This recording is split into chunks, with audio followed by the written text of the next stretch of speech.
কুত্তার বাচ্চা, তোর সাহস কি করে হয় তুই আমার গায়ে ময়লা পানি মারছিস? আপু, আমি আপনাকে দেখতে পাইনি, আপনি হঠাৎ নিচে চলে আসছেন। তুই আমার গায়ে ইচ্ছা করে ফেলছিস, এর জন্য তোকে শাস্তি পেতে হবে। আমি তো বলছি আপনার গায়ে ইচ্ছে করে পানি মারি নাই। ঠিক আছে, আপনি যে শাস্তি দিবেন আমি মাথা পেতে নিব, তারপরেও আমার মরা বাবা মাকে গালি দিয়েন না। তুই এক্ষুনি আমার জামা পরিষ্কার করে দিবি এবং আগে 50 বার কান ধরে উঠবি আর বসবি। ঠিক আছে আপু, আপনি যা বলবেন আমি তাই করছি। কি আর করার, আপুর কথা মতো কান ধরে উঠতে বসতে লাগলাম। আপু রুমে গিয়ে জামা চেঞ্জ করে ময়লা জামা আমার সামনে দিয়ে রুমে চলে গেল। কান ধরা শেষ করে আপুর জামাগুলো নিয়ে ওয়াশরুমে চলে গেলাম। জামা পরিষ্কার করে ছাদের উপরে দিয়ে নিজের রুমে আসলাম। ওয়াশরুমে ঢুকে ফ্রেশ হয়ে কলেজে যাওয়ার জন্য রেডি হতে লাগলাম। রেডি হতে হতে আপনাদের পরিচয়টা দিয়ে দেই, আমি রাসেল। দুনিয়ায় আপন বলতে কেউ নেই। মা আমাকে জন্ম দেওয়ার 5 মাস পর অসুস্থ হয়ে মারা যায়। এরপর বাবা আমাকে লালন পালন করে। কোনো রকম এসএসসি পাশ করার পর আব্বু রোড দুর্ঘটনায় মারা যায়। আব্বু রিক্সা চালিয়ে আমার পড়ালেখার খরচ চালিয়েছে। বাবা মারা যাওয়ার 1 মাস পর ঢাকায় চলে আসি। রাস্তা দিয়ে হাঁটতে আসি, কোথায় যাব কি করব কিছুই মাথায় আসছে না। এই ঢাকা শহরে আমার কেউ নেই, তাই যাওয়ার মতো স্থান নেই। এসব ভেবে হাঁটতেছি, হঠাৎ একটা গাড়ি এসে আমাকে ধাক্কা মারে। আমি রাস্তার এক পাশে গিয়ে পড়ি। এরপর আর কিছু মনে নেই। যখন চোখ খুলি তখন দেখি আমি একটা হাসপাতালের কেবিনে শুয়ে আছি। আমার পাশে একজন বাবার বয়সী লোক বসে আছে। আমাকে চোখ খুলতে দেখে উনি বলল, যাক, অবশেষে তোমার জ্ঞান ফিরেছে। আজ 1 দিন পর তোমার জ্ঞান ফিরেছে। আমার কি হয়েছে? আমি হাসপাতালে কেন? ওই দিন রাতে তুমি রাস্তা দিয়ে হাঁটতে হাঁটতে মাঝখানে চলে আসো। আমার ড্রাইভার কন্ট্রোল করতে না পেরে তোমাকে ধাক্কা মারে। তারপর আমি আর ড্রাইভার তোমাকে ধরে হাসপাতালে নিয়ে আসি। ও, আপনাকে অনেক ধন্যবাদ আমার জীবন বাঁচানোর জন্য। আচ্ছা, আমাকে বলো তো, তুমি রাস্তার মাঝখানে চলে আসলে কেন? আসলে দুনিয়ায় আপন বলতে আমার কেউ নেই। আম্মু জন্ম দেওয়ার 5 মাস পর অসুস্থ হয়ে মারা যায়। এরপর বাবা ছিল। 1 মাস আগে বাবা সড়ক দুর্ঘটনায় মারা যায়। এরপর ঢাকায় চলে আসি কাজের খোঁজে। এই ঢাকা শহরে আমার কেউ নেই, তাই কোথায় যাব কি করব এসব কিছু ভাবতে ভাবতে হাঁটতেছিলাম। তারপর কি হলো আপনি তো জানেন। কে বলেছে তোমার আপন কেউ নেই? আজ থেকে আমি তোমার সব। তুমি এখন থেকে আমার বাসায় থাকবে। আপনার পরিবারের মানুষ কি বলবে? আর আপনাকে তো আমি চিনি না। আমার পরিবারে আমি, স্ত্রী এবং একটা মেয়ে আছে। আর আমি হচ্ছি বাংলাদেশ টপ বিজনেসম্যানদের একজন, নাদিয়া গ্রুপ অফ কোম্পানির মালিক রহমান শিকদার। নাদিয়া হচ্ছে আমার মেয়ের নাম। আমি আপনার বাসায় যেতে পারি, কিন্তু আমাকে কোনো কাজ দিতে হবে। তুমি আমাকে আপনি করে বলছো কেন? এখন থেকে আঙ্কেল বলে ডাকবে। আর তোমাকে এখন কোনো কাজ করতে হবে না। কতটুকু পর্যন্ত লেখাপড়া করেছো? জি, আমি এবার এসএসসি পাশ করেছি। ঠিক আছে, তাহলে তুমি আগে পড়ালেখা শেষ করো, তারপর আমার অফিসে চাকরি করবে। আপনি অনেক ভালো মনের মানুষ আঙ্কেল। দুনিয়ায় আপনার মতো মানুষ থাকলে মেধাবী ছেলেগুলো রাস্তায় থাকতে হতো না। আচ্ছা ঠিক আছে, তুমি এখন রেস্ট নাও। আমি ড্রাইভারকে ফোন দিয়ে বলে দিচ্ছি, সে খাবার নিয়ে আসবে। খাবার খেয়ে ওষুধগুলো খেয়ে নেবে। আমি ডাক্তারের কাছে যাচ্ছি। এ কথা বলে আঙ্কেল কেবিন থেকে বেরিয়ে গেল। আজ 2 দিন পর আমাকে আঙ্কেলের বাসায় নিয়ে আসছে। আমাকে আন্টির সাথে পরিচয় করিয়ে দিল। আন্টির কথা শুনে বুঝতে পারলাম উনি আঙ্কেলের মতো অনেক ভালো মানুষ। বিকালে ওনার মেয়ে কলেজ থেকে আসার পর আমাকে তার সাথে পরিচয় করিয়ে দিচ্ছে। নাদিয়া আপুর কথা শুনে বুঝতে পারলাম উনিও অনেক ভালো মানুষ। আমাকে কত সহজে আপন করে নিছে। সুন্দরভাবে চলছিল আমার জীবন। আমাকে নাদিয়া আপুর কলেজে ভর্তি করিয়ে দিছে। নাদিয়া আপু প্রতিদিন ওনার সাথে করে কলেজে নিয়ে যায়, আবার নিয়ে আসে। নাদিয়া আপু এবার ইন্টার ফাইনাল ইয়ারে পড়ে, আর আমি প্রথম ইয়ারে। বয়সে আমার চেয়ে 2 বছরের বড় হবে। এভাবে দেখতে দেখতে একটা বছর কেটে গেল, কিন্তু হঠাৎ নাদিয়া আপুর ব্যবহার অন্যরকম হয়ে গেছে।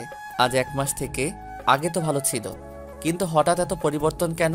গতকাল রাতে অনেক বৃষ্টি হয়েছে, তাই ছাদে পাতা পড়ে পানি জমে গেছে। 1 বালতির মতো পানি হবে।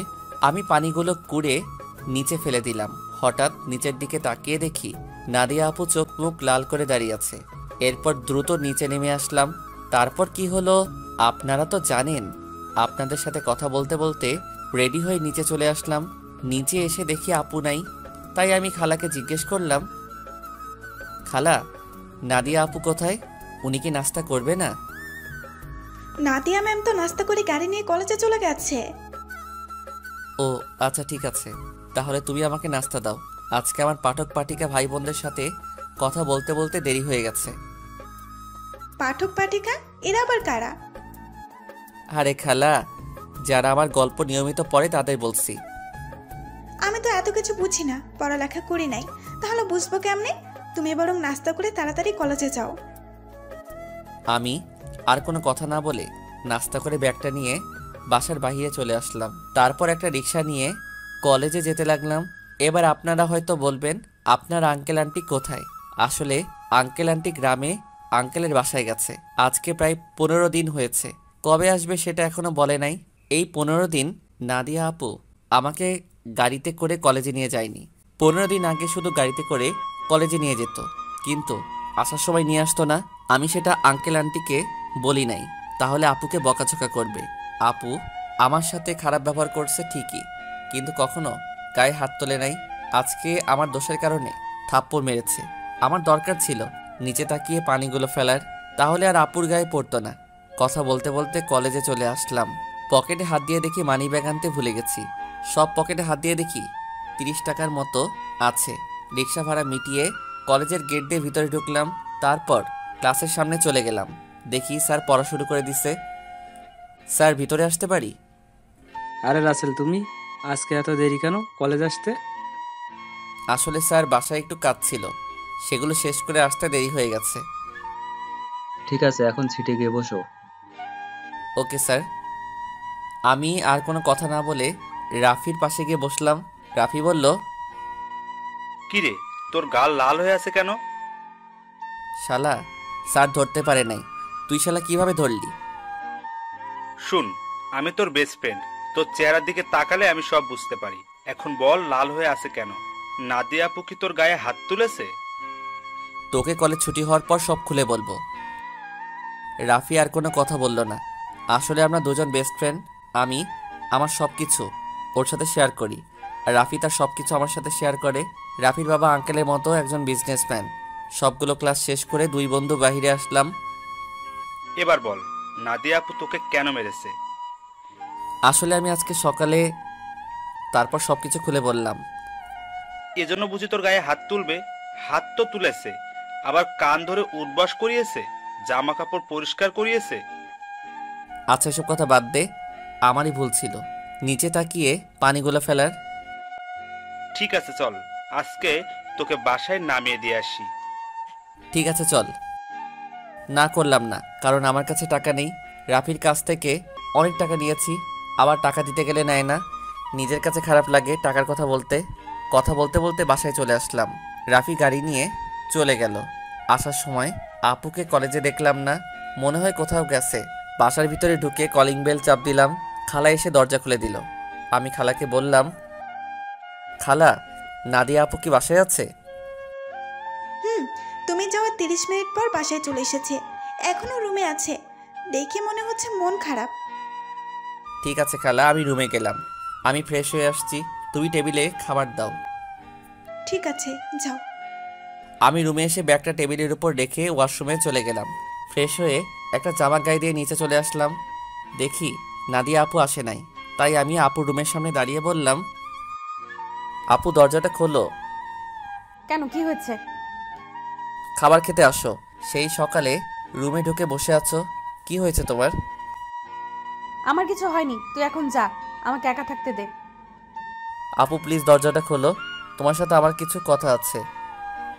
নাদিয়া আপু আর কোনো কথা না বলে দরজা খুলে দিয়ে বিছানায় গিয়ে বসলো।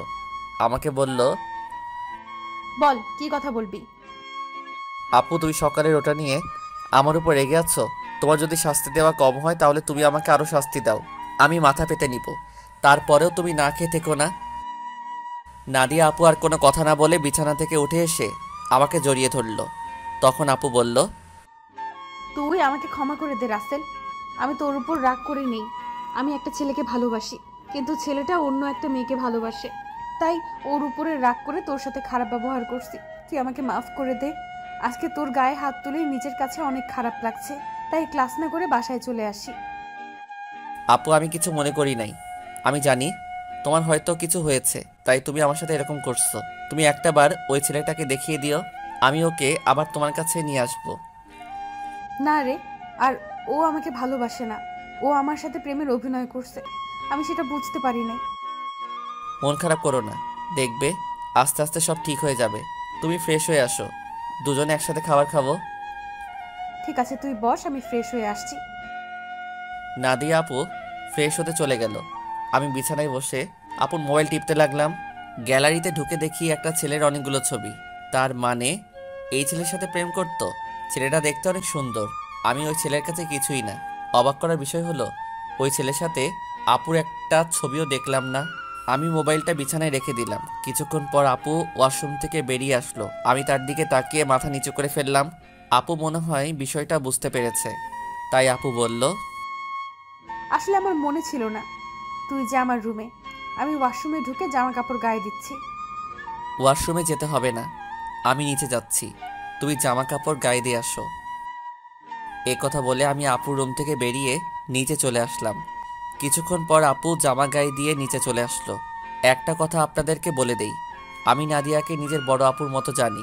দুজনে একসাথে খাবার খেতে লাগলাম। খাবার খেয়ে যে যার রুমে চলে আসলাম। বিছানায় শুয়ে মোবাইল হাতে নিয়ে রাফিকে ফোন দিয়ে সব কিছু খুলে বললাম। তারপর আরও কিছুক্ষণ কথা বলে ঘুমিয়ে গেলাম। সকালে হঠাৎ কে যেন আমার গায়ে পানি মেরে ভিজিয়ে দিল।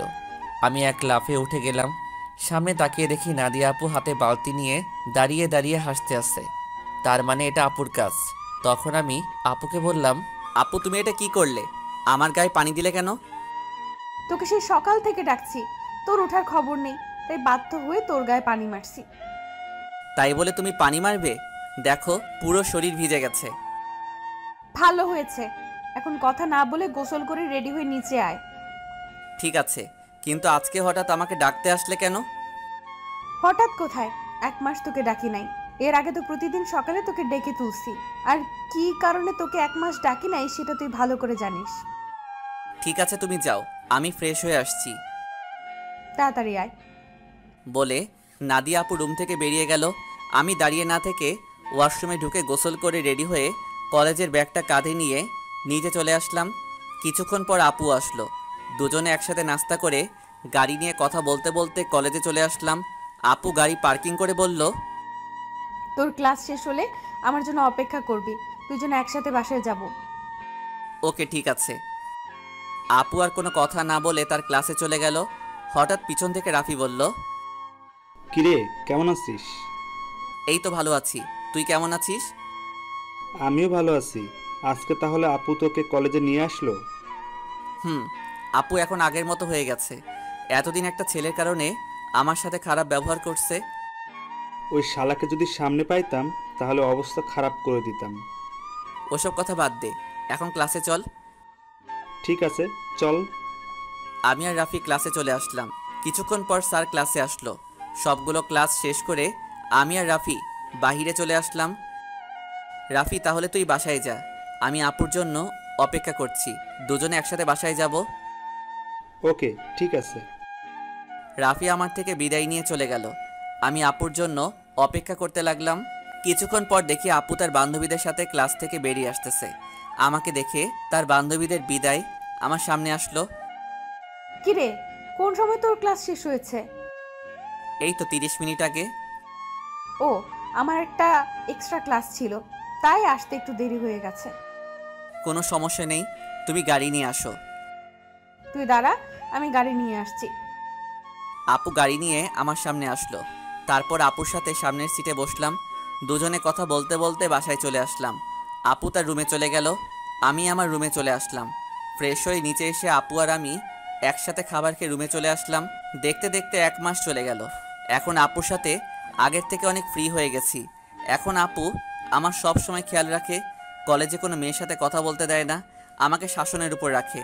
আপুর এসব আমার অনেক ভালো লাগে। আমি আপুকে কিছু বলি না। এখন ওই ছেলের কথা আপু একদম মাথা থেকে ঝেড়ে ফেলে দিচ্ছে। আমার সাথে সব সময় দুষ্টুমি করে, বড় বোন হিসেবে ছোট ভাইয়ের সাথে করতে পারে। আমি আপুকে সবসময় নিজের বড় বোনের চোখে দেখি। আঙ্কেল আন্টি তারা বাসায় চলে এসেছে। আঙ্কেল এখন আগের মতো অফিস দেখাশোনা করে। আমাদের কলেজ আজকে 1 মাসের জন্য ছুটি দিয়েছে, কারণ কলেজে নতুন করে রং লাগাবে, তাই 1 মাস কলেজ বন্ধ থাকবে। রাতে সবাই একসাথে খাবার খাচ্ছি, তখন আঙ্কেল বলল, শুনেছি তোদের কলেজ নাকি 1 মাসের জন্য বন্ধ থাকবে। আব্বু কলেজে কিছু কাজ করবে তাই বন্ধ দিয়েছে। তাহলে তুই আর রাসেল তোর নানা বাড়ি থেকে কিছুদিন ঘুরে আয়। সবসময় তো দুইজনই বাসায় থাকিস, কোথাও যাস না। আমি না হয় যাব, কিন্তু রাসেল কি আমার সাথে যাবে? রাসেল যাবে না কেন? আসলে আন্টি, আমার বাসা থেকে বাইরে কোথাও ঘুরতে যেতে ভালো লাগে না।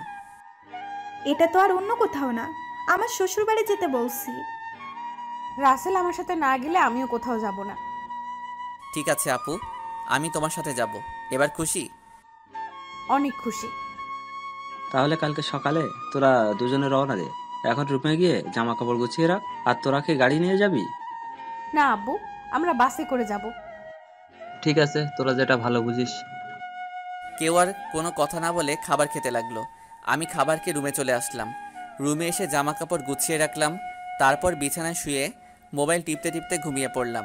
পরের দিন সকালে আপু এসে আমাকে ডেকে তুলল, আমাকে রেডি হতে বলে তার রুমে চলে গেল। আমি ওয়াশরুমে ঢুকে ফ্রেশ হয়ে রেডি হয়ে জামা কাপড় আর ব্যাগটা নিয়ে নিচে চলে আসলাম। নাস্তার টেবিলে দেখে আঙ্কেল আন্টি বসে আছে। আমি একটা চেয়ার টেনে বসলাম।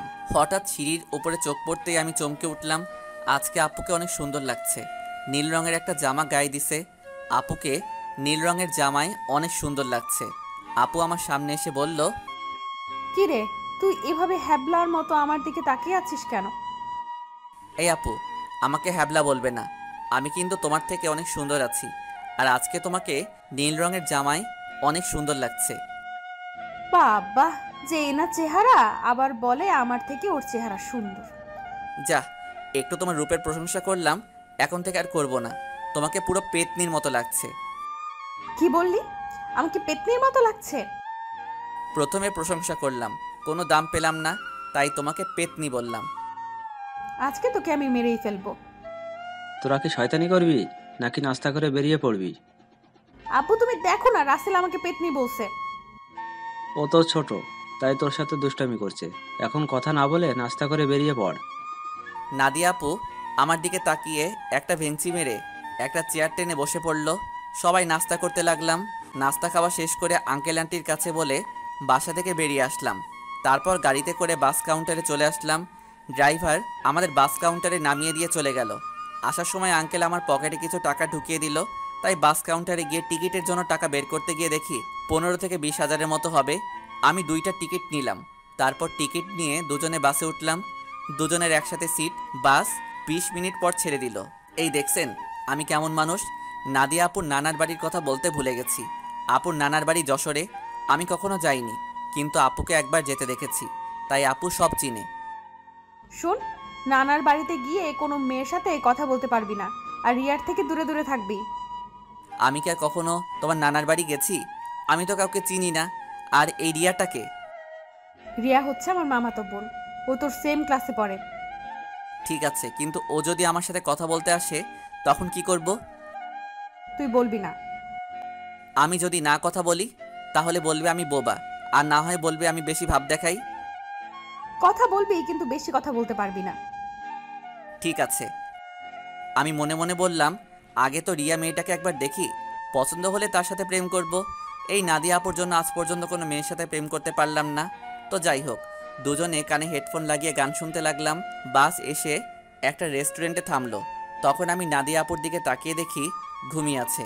আমি আপুকে ডাক দিলাম। আপু চোখ খুলে বলল, কিরে, ডাকছিস কেন? আপু বাস একটা রেস্টুরেন্টে থামছে, চলো দুজনে খাবার খেয়ে নেই। ঠিক আছে চল। নাদিয়া আপু আর আমি বাস থেকে নেমে রেস্টুরেন্টের ভিতরে ঢুকে গেলাম। আপু ওয়াশরুমে ঢুকে ফ্রেশ হয়ে আসলো।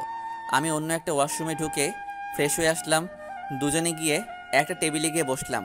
আপু ওনার মতো করে অর্ডার করলো, আমি আমার মতো অর্ডার করলাম। কিছুক্ষণ পর ওয়েটার খাবার নিয়ে আসলো। দুজনে খাবার খেতে লাগলাম। খাবার খেয়ে দুজনে আবার বাসের ভিতরে চলে আসলাম। আবার আগের মতো বসে পড়লাম। বাস কিছুক্ষণ পর ছেড়ে দিল। বাস চলছে আপন গতিতে। আমরা দুজন আবার হেডফোন লাগিয়ে গান শুনতে লাগলাম। দেখতে দেখতে আমরা এখন যশোর চলে এসেছি। দুজনে বাস থেকে নেমে দেখি একটা গাড়ি আমাদের সামনে দাঁড়িয়ে আছে। আর গাড়ির সাথে একজন লোক দাঁড়িয়ে আছে। নাদিয়া মামা বলে তাকে জড়িয়ে ধরলো। আসলে আমি কখনো আপুর মামাকে দেখি নাই।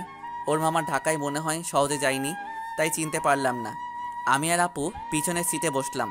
তখন আপুর মামা বলল, তাহলে এই হচ্ছে রাসেল? হুম মামা, ও হচ্ছে রাসেল।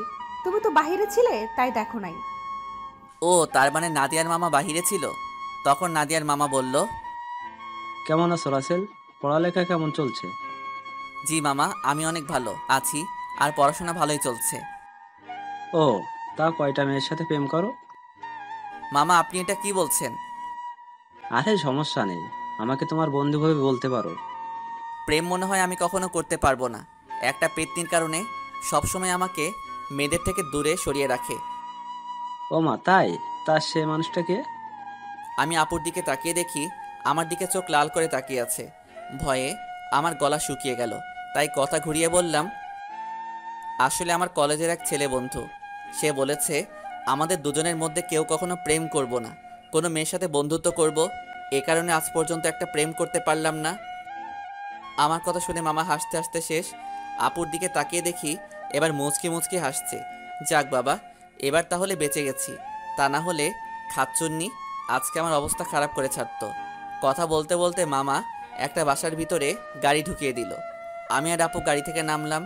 আপু দৌড়ে ভিতরে চলে গেল। আমি এক জায়গায় দাঁড়িয়ে আছি।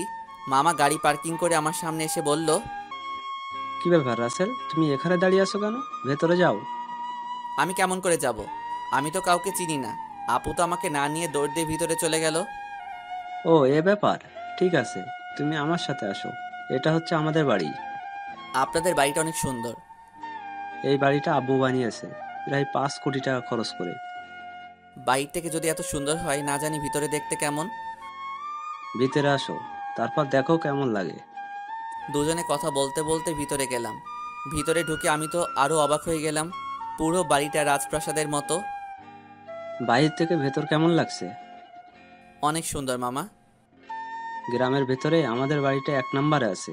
এমন বাড়ি আর কোথাও নাই। হুম।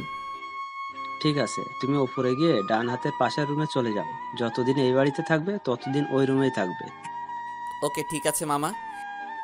এই বলে আমি সিঁড়ি বেয়ে উপরে উঠলাম। তারপর হাতের ডান পাশের রুমে ঢুকে গেলাম। ভিতরে ঢুকে দেখি রুমটা অনেক সুন্দর। আমি কাঁধের ব্যাগটা বিছানায় রেখে জামা কাপড় বের করে ওয়াশরুমে ঢুকে গেলাম।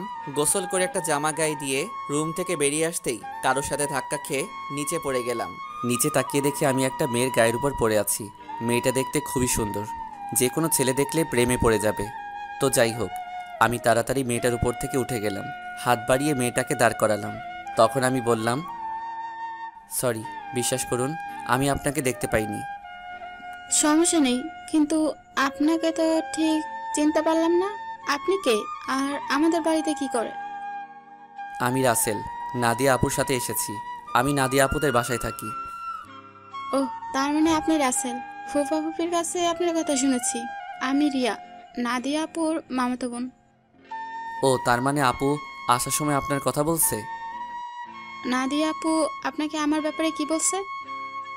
তেমন কিছু না, বলছে আপনি নাকি আমার সেম ইয়ারে পড়েন। বাকিটা বললাম না, শুনলে রিয়া কষ্ট পাবে, তাই ওই কথা বললাম না। তখন রিয়া বলল, ও, তার মানে আপনি আমার সেম ইয়ারে পড়েন। তাহলে আমরা আপনি করে বলছি কেন? আমরা তোর নাম এবং তুই করে বলতে পারি। ঠিক আছে, এখন থেকে তুই করে বলবো। এখন চলো নিচে যাই। আসার পর তোর আম্মুর সাথে কথা বলি নাই এবং তোর দাদা দাদির সাথে দেখা করি নাই। ঠিক আছে, চল। আমি আর রিয়া দুজনে নিচে চলে আসলাম। আপুর দিকে তাকিয়ে দেখি আমার দিকে চোখ লাল করে তাকিয়ে আছে, মনে হয় আমাকে গিলে খাবে। আসসালামু আলাইকুম মামি, কেমন আছো তুমি? আমি ভালো আছি। তুমি কেমন আছো? আমাদের বাসায় তো কখনো আসো নাই। তোমাকে অনেকবার বলছি আসার জন্য। আমি ভালো আছি মামি। আসলে মামি, আমার বাসা থেকে কোথাও যেতে ভালো লাগে না। আপু আমাকে নিয়ে এসেছে। নাদিয়া যদি না বলতো তাহলে বুঝি আসতে না? আসলে তেমন কিছু না মামি। আচ্ছা, এসব কথা বাদ দাও তো। এখন বলো, নানা নানি কোথায়? তাদের তো দেখছি না। আসলে আব্বু আম্মুকে নিয়ে তার ভাইয়ের বাসায় বেড়াতে গেছে। বুড়ো বয়সে ঘুরতে গেছে তারা? বুড়ো হলে বুঝি যেতে পারে না? আমি সেটা বলি নাই, মানে তাদের ভালোবাসা বুড়ো বয়সে এখনো আছে। এত কথা না বলে খাবার খা। খাবার খেয়ে তুই আমার রুমে আসবি, তোর সাথে আমার কথা আছে। ঠিক আছে আপু। আর কোনো কথা না, খাবার খেয়ে নিচের রুমে চলে আসলাম। কিছুক্ষণ রেস্ট নিয়ে আপুর রুমের সামনে গিয়ে বললাম, আপু ভিতরে আসবো? আয় বস। আমি ভিতরে ঢুকে দেখি আপুর চোখ দিয়ে পানি পড়ছে।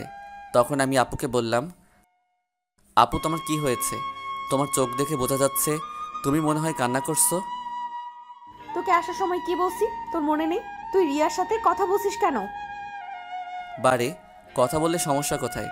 তোমাকে বলছি না আমি বেশি কথা বলবো না। ঠিক আছে, তুই এখন আমার রুম থেকে কোথাও যাবি না, আমার রুমে বসে থাকবি। আপু পুরোটা রাস্তায় জার্নি করে আসছি, তাই ভাবছি একটা ঘুম দিমু। তাহলে আমার রুমে ঘুমিয়ে পড়, তোর রুমে যাওয়া লাগবে না। যদি বাড়ির মানুষ অন্য কিছু ভাবে তখন কি হবে? এই বাসার সবাই জানে আমি তোর থেকে বড়, তাহলে অন্য কিছু ভাববে না। কথা না বলে ঘুমিয়ে পড়। আমি আর কোনো কথা না বলে আপুর বিছানায় ঘুমিয়ে পড়লাম। এবার আপনাদের কিছু কথা বলি। আসলে নানা নানি এবং মামি অনেকবার ঢাকায় গেছে, তাই ওদের চিনি। কিন্তু রিয়া কখনো ঢাকায় যায়নি, আর কেন যায় না সেটা আমি বলতে পারবো না। আমার ঘুম আসার পর আপু আমার দিকে তাকিয়ে আছে আর মনে মনে বলে, রাসেল তুই কি আমার মুখের কথা বুঝতে পারিস না? আমি তোর এত খেয়াল কেন রাখি?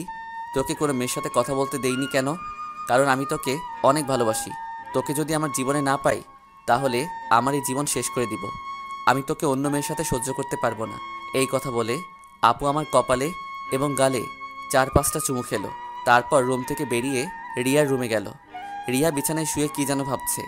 তখন আপু রিয়ার পাশে বসে বলল, কি রে রিয়া, তোকে দেখে বোঝা যাচ্ছে তুই কিছু একটা নিয়ে চিন্তিত আছিস। আসলে আপু তেমন কিছু না। এখন বলো হঠাৎ আমার রুমে? কেন, তোর রুমে কি আসা যাবে না? আরে আমি ওইভাবে বলিনি। আচ্ছা ওটা বাদ দাও। তোমাকে একটা কথা বলি, রাসেল কি কোনো মেয়ের সাথে প্রেম করে?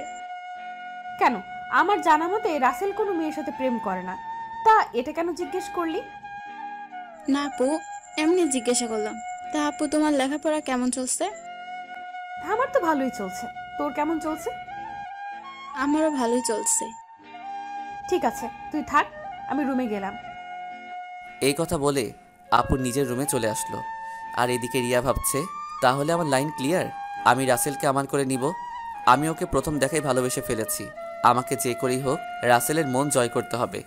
কিন্তু আমি ওর মন জয় করব কেমন করে? তখন রিয়া ভাবতে লাগলো। হঠাৎ তার মাথায় একটা বুদ্ধি আসে, আমাকে তার সাথে প্রতিদিন কলেজে নিয়ে যাবে। তারপর আস্তে আস্তে রাসেলকে রিয়ার প্রতি দুর্বল করবে। বিকালে ঘুম থেকে উঠে দেখি আপু আমার পাশে শুয়ে আছে, যেন একটা পিচ্চি মেয়ে আমার পাশে শুয়ে আছে। আমি আপুর দিকে তাকিয়ে বিছানা থেকে নামতেই আপুর ঘুমটা ভেঙে গেল। কি ব্যাপার আপু, তুমি উঠলে কেন? ঘুম ভেঙে গেছে তাই উঠে গেলাম। তুই ফ্রেশ হয়ে আয়, দুজনে মিলে গ্রামটা ঘুরে দেখব। ঠিক আছে, আমি রুমে গিয়ে ফ্রেশ হয়ে আসছি। এই বলে আপুর রুম থেকে বেরিয়ে নিজের রুমে চলে আসলাম। ওয়াশরুমে ঢুকে ফ্রেশ হয়ে একটা জামা গায়ে দিয়ে নিচে নেমে আসলাম। নিচে এসে দেখি রিয়া সোফায় বসে টিভি দেখছে। আমাকে দেখে সামনে এসে বলল, কি রে, তুই কি কোথাও যাবি? আপু, আর আমি তোদের গ্রামটা ঘুরে দেখব। আপু ফ্রেশ হয়ে আসছে। ঠিক আছে, তোরা আমার জন্য কিছুক্ষণ অপেক্ষা কর, আমিও তোদের সাথে যাব। এই বলে রিয়া দৌড় দিয়ে তার রুমে চলে গেল। কিছুক্ষণ পর আপু বেরিয়ে আসলো। আপুকে দেখতে অনেক সুন্দর লাগছে। আপু আমার সামনে এসে বলল, রাসেল আমি রেডি, এবার চল। একটু দাঁড়াও, রিয়া বলেছে সেও আমাদের সাথে যাবে, আমাদের অপেক্ষা করতে বলছে। আপু রিয়ার কথা শুনে মুখটা বেজার করে ফেললো। আমি বুঝতে পারছি, কিন্তু আমি তো আর রিয়াকে মানা করতে পারবো না। কিছুক্ষণ পর রিয়াও বেরিয়ে আসলো। রিয়াকেও অনেক সুন্দর লাগছে, হালকা মেকআপ করছে, তাতে অনেক সুন্দর লাগছে রিয়াকে। তারপর আমরা তিনজন বাসা থেকে বেরিয়ে গ্রামের ভিতর দিয়ে হাঁটতে লাগলাম। গ্রামের দৃশ্য দেখতে অনেক সুন্দর, মন চায় সারাদিন সবুজ শ্যামলে গ্রামটা ঘুরে দেখতে। কি সুন্দর বাতাস বয়ে যাচ্ছে, বাতাসে আপু এবং রিয়ার চুল উঠছে। তাদের দিকে তাকিয়ে দেখি ওরা দুজন আমার দিকে তাকিয়ে আছে। আমি তো কিছুই বুঝতে পারলাম না। ঘুরতে ঘুরতে রাত 8টা বেজে গেল। আসলে আমরা রিয়াদের বাজারে আসছি, এখানে ফুচকা আইসক্রিম খেয়েছি। আপু বেশি খাইনি, চেহারাটা কেমন করে যেন রেখেছে। মনে হয় রিয়াকে সাথে করে আনার জন্য মন খারাপ করে ফেলছে। তো যাই হোক, তিনজনে হাঁটতে হাঁটতে বাসায় চলে আসলাম। যে যার রুমে চলে আসলাম। আমি ওয়াশরুমে ঢুকে ফ্রেশ হয়ে নিচে চলে আসলাম। সবার সাথে খাবার খেতে লাগলাম। আপু খাবার খাচ্ছে না, হঠাৎ হাত ধুয়ে রুমে চলে গেল। আমি হালকা কয়েকটা খাবার খেয়ে আপুর রুমে চলে আসলাম। রুমে এসে দেখি আপু বিছানায় শুয়ে আছে। আমি আপুর সামনে গিয়ে বললাম, আপু আমি রিয়াকে আমাদের সাথে যেতে বলি নাই, সে নিজে এসেছে আমাদের সাথে। আপু কোনো কথা বলছে না, আবার অন্যদিকে মুখ ঘুরিয়ে নিল। এবার আমি আপুকে আমার দিকে ঘুরিয়ে বললাম, আপু তুমি কি আমার উপর রেগে আছো? প্লিজ, তুমি এভাবে মন খারাপ করে থাকলে আমার কাছে একটু ভালো লাগে না। হঠাৎ আপু আমার সাথে এমন কিছু করবে সেটা আমি কখনো ভাবতেই পারিনি। আপু আমাকে জড়িয়ে ধরে ঠোঁটের সাথে ঠোঁট লাগিয়ে পাগলের মতো কিস করতে লাগলো। আমি ছাড়ার চেষ্টা করছি, কিন্তু আপু আমাকে শক্ত করে ধরে আছে। প্রায় 5 মিনিট পর ছেড়ে দিয়ে কান্না করতে করতে বলল, তুই কি কিছু বুঝিস না? আমি কেন তোকে অন্য মেয়ের সাথে কথা বলতে দিই না? তোকে সবসময় চোখে চোখে রাখি, তোরা তো কেয়ার করি, কারণ আমি তোকে ভালোবাসি। আমি তোকে অন্য মেয়ের সাথে কথা বলতে দেখলে সহ্য করতে পারি না। আমি তোকে অনেক ভালোবাসি রাসেল। আমি তো আপুর কথা শুনে অবাক হয়ে গেলাম। আপু এটা কি বলছে? তখন আমি আপুকে বললাম, আপু তোমার মাথা কি ঠিক আছে? তুমি এটা কি বলছো? আমি তোমাকে বড় বোনের মতো সম্মান করি। আমি মনে করছি তুমি আমাকে ছোট ভাই হিসেবে এত কেয়ার এবং খেয়াল রাখো। না, আমি তোকে ভালোবাসি বলে এত কেয়ার এবং খেয়াল রাখি। প্লিজ রাসেল, তুই আমাকে ফিরিয়ে দিস না। আপু এটা কখনো সম্ভব নয়। তুমি আমার 2 বছরের বড়। এটা পরিবারের এবং আঙ্কেল আন্টি কখনো মেনে নিবে না। সমাজের মানুষ নানান ধরনের কথা বলবে। আমি পারবো না তোমাকে ভালোবাসতে। তুই যদি আমাকে ভালো না বাসিস তাহলে আমি নিজেকে শেষ করে দিব। আমি তোকে ছাড়া বড় অসহায়। আমি তোকে ছাড়া থাকতে পারবো না। এই তোমাদের মতো মেয়েদের বাংলা সিনেমার মতো একটা ডায়লগ আছে, কাউকে নিজের করে না পেলে আত্মহত্যা করবে, হাত কেটে ফেলবে, ছাদ থেকে লাফ দিবে, এমনকি বিষ খাবে। এগুলো ছাড়া আর কি তোমরা কিছু করতে পারো না? যাকে ভালোবাসি তাকে যদি নিজের করে না পাই, তাই মেয়েরা এসব করতে বাধ্য হয়। আমি তোকে সত্যিই অনেক ভালোবাসি। আপু আমি তোমাকে বোনের মতো জানি। আমি তোমাকে কখনো ভালোবাসতে পারবো না। তুমি এসব বিষয়ে আমার সাথে কথা বললে আমি তোমাদের সবাইকে ছেড়ে চলে যাব। না না, তুই কোথাও যাস না। তোকে না দেখলে আমি থাকতে পারবো না। ঠিক আছে, আমি আর কখনো তোকে ভালোবাসার কথা বলবো না। কথাটা যেন মনে থাকে। আগে যেভাবে চলতে এখনও সেভাবে চলবে। আমি এখন রুমে গেলাম। এই বলে নিজের রুমে চলে আসলাম। রুমে এসে বিছানায় শুয়ে আপুর কথাগুলো ভাবতে লাগলাম। আপু এটা কেমন করে বলল? আঙ্কেল আন্টি যদি জানতে পারে তাহলে আমাকে বাসা থেকে বের করে দিবে। তারপর আমি কোথায় যাব? এসব কিছু ভাবতে ভাবতে কখন যে ঘুমিয়ে গেছি মনে নাই। সকালে রিয়া রুমে এসে ডাকতে লাগলো, ওই রাসেল, ওর তাড়াতাড়ি। কি হয়েছে, ডাকছিস কেন? আজকে তুই আমার সাথে কলেজে যাবি, তাই তোকে ডাকতে আসলাম। আমি তোর কলেজে যাব কেন? আমি তো তোর কলেজে পড়ি না। সেটা তো আমি জানি, তোকে আমাদের কলেজটা ঘুরে দেখাবো। তাড়াতাড়ি ওঠ। ঠিক আছে তুই যা, আমি ফ্রেশ হয়ে আসছি। রিয়া আর কোনো কথা না বলে আমার রুম থেকে বেরিয়ে গেল। আমি বিছানা থেকে উঠে ওয়াশরুমে ঢুকে ফ্রেশ হয়ে রেডি হয়ে নিচে চলে আসলাম। নিচে এসে দেখি মামা মামি নাস্তার টেবিলে বসে আছে। আমি গিয়ে একটা চেয়ার টেনে বসলাম। তা রাসেল, রাতে ঘুম কেমন হয়েছে? অনেক ভালো ঘুম হয়েছে মামা। তা তুমি এত সকালে ঘুম থেকে উঠলে কেন? রিয়া আমাকে ঘুম থেকে উঠিয়ে দিল তার সাথে কলেজে যাওয়ার জন্য। আমাকে নাকি তাদের কলেজটা ঘুরে দেখাবে। ও ঠিক আছে, তোমরা নাস্তা করো, আমি নাদিয়াকে ঘুম থেকে ডেকে তুলছি। আপু এখনো ঘুম থেকে উঠে নাই? এখনো তো উঠে নাই। গতকাল রাতে অল্প কয়টা খাবার খেয়েছে। মেয়েটার হঠাৎ কি হলো? কি আর হবে, মনে হয় ভালো লাগছে না তাই খাবার কম খেয়েছে। হঠাৎ রিয়া এসে একটা চেয়ার টেনে আমার পাশে বসলো। তখন রিয়া বলল, কি হয়েছে আম্মু? তোমরা কি নিয়ে কথা বলছো? তোর নাদিয়া আপুর কথা বলছে। মেয়েটার হঠাৎ কি হয়েছে? আপুর আবার কি হবে? কালকে তো আমার সাথে সুন্দরভাবে ঘোরাঘুরি করছে। মনে হয় অনেক হাঁটাহাঁটি করাতে শরীর খারাপ লাগছে। হয়তো তাই হবে। ঠিক আছে, তোরা নাস্তা করে কলেজে যা। আমি নাদিয়া ঘুম থেকে উঠলে তাকে জিজ্ঞেস করব। কেউ আর কোনো কথা না বলে নাস্তা খেতে লাগলো। আর আমি তো জানি আপু কেন এমন করছে। আপু যেটা চাচ্ছে সেটা কখনোই সম্ভব নয়। আমি কখনো আপুকে ওই রকম চোখে দেখি নাই। রিয়া আর আমি নাস্তা করে মামাকে বলে বাসা থেকে বেরিয়ে আসলাম। তখন রিয়া বলল, আচ্ছা রাসেল, দেখ তো আমাকে কেমন লাগছে। আমি তো এতক্ষণ রিয়ার দিকে খেয়াল করি নাই। আজকে রিয়াকে অনেক সুন্দর লাগছে। রিয়ার সৌন্দর্য ফুটে তুলছে। তার ঠোঁটের পাশের তিলটাই তখন আমি বললাম, আজকে তোকে অনেক সুন্দর লাগছে, যে কোনো ছেলে দেখলে প্রেমে পড়ে যাবে। কোনো ছেলে পড়ার দরকার নেই, তুই পড়লেই হবে। ওই বিড়বিড় করে কি বলছিস? কিছু না, একটা রিক্সা ডাক দে। বাসায় গাড়ি থাকতে রিক্সা করে কলেজে যাবি কেন? আমার মন বলছে তুই একটা রিক্সা ডাক দে। ওই একটা রিক্সা ডাক দিব কেন? আমরা তো দুইজন এখানে, একটা রিক্সায় কি করে যাব? ওই হারামি, রিক্সায় করে আমি আর তুই যেতে পারবো না? বেশি কথা না বলে রিক্সা ডাক দে। ঠিক আছে, দিচ্ছি। একদিনের পরিচয় তুই আমার সাথে এইভাবে ঝগড়া করছিস? তোর সাথে তো এখনো কিছুই করিনি, তাড়াতাড়ি রিক্সা ডাক দে, এমনি দেরি হয়ে যাচ্ছে। আমি আর কোনো কথা না বলে একটা রিক্সা ডাক দিলাম। দুজনে রিক্সায় উঠলাম। তখন রিয়া বলল, আচ্ছা রাসেল, তুই কি কখনো প্রেম করেছিস কোনো মেয়ের সাথে? আমার দ্বারা এসব হবে না। আমার সাথে কোনো মেয়ে প্রেম করবে না। আমার চেহারা ভালো না। কে বলেছে তোর চেহারা খারাপ? তুই দেখতে অনেক সুন্দর। সুন্দর হলে কি হবে? আপু তো আমাকে কোনো মেয়ের সাথে প্রেম করতে দিবে না, আর আমিও মনের মতো কাউকে পাইনি। আশেপাশে তাকালেও পেতে পারিস। আমার পাশে তুই ছাড়া আর তো কেউ নেই, তাহলে পাবো কি করে? আরে পাগল, তোকে কি অন্য কারো কথা বলছি? আমাকে কি চোখে পড়ে না? কিরে, চুপ করে আছিস কেন? তোর কলেজ আর কত দূর? এই তো সামনেই। তারপর দুজনে কথা বলতে বলতে রিয়ার কলেজের সামনে চলে আসলাম। আমি রিক্সা ভাড়া দিলাম। রিয়া আমাকে মানা করছে, কিন্তু তারপরেও আমি ভাড়া দিছি। দুজনে গেট দিয়ে কলেজের ভিতরে ঢুকলাম। হঠাৎ কয়েকটা মেয়ে আমাদের সামনে আসলো। তাদের একটা মেয়ে বলল, কিরে রিয়া, তোর সাথে উনি কে? আগে তো কখনো দেখিনি। আরে আমার মনে হয় কি আমাদের রিয়ার বয়ফ্রেন্ড। দেখতে কিন্তু অনেক সুন্দর। যদি রিয়ার আগে আমি দেখতাম তাহলে ওর সাথে প্রেম করতাম। ওই, তোরা কি চুপ করবি? ঋতু মিতু, তোরাও জানিস ওকে? ও হচ্ছে আমার ফুফাতো ভাই রাসেল। তুই তো কখনো আমাদের তোর ফুফাতো ভাইয়ের কথা বলিস নাই। আমি যদি জানতাম আমার ফুফাতো ভাই আছে, তাহলে তো তোদের অবশ্যই বলতাম। তোরা তো আমার ফুফাতো বোন নাদিয়া আপুকে চিনিস, ওনার ছোট ভাই। ও আচ্ছা, তা ভাইয়া কেমন আছেন? আমি এতক্ষণ ওদের কথা শুনে মাথা নিচু করে রাখলাম। আর রিয়ার কথা শুনে তো আমি আরও অবাক হয়ে গেলাম। সে ওদের সত্যিটা বলে নাই।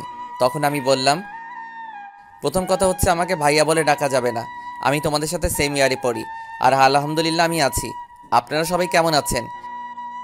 যেহেতু আমাদের সাথে পড়েন তাহলে আমাদের আপনি না তুই করে বলবেন। আমরাও ভালো আছি। ঠিক আছে, পরে কথা বলা যাবে, এখন চল ক্লাসে।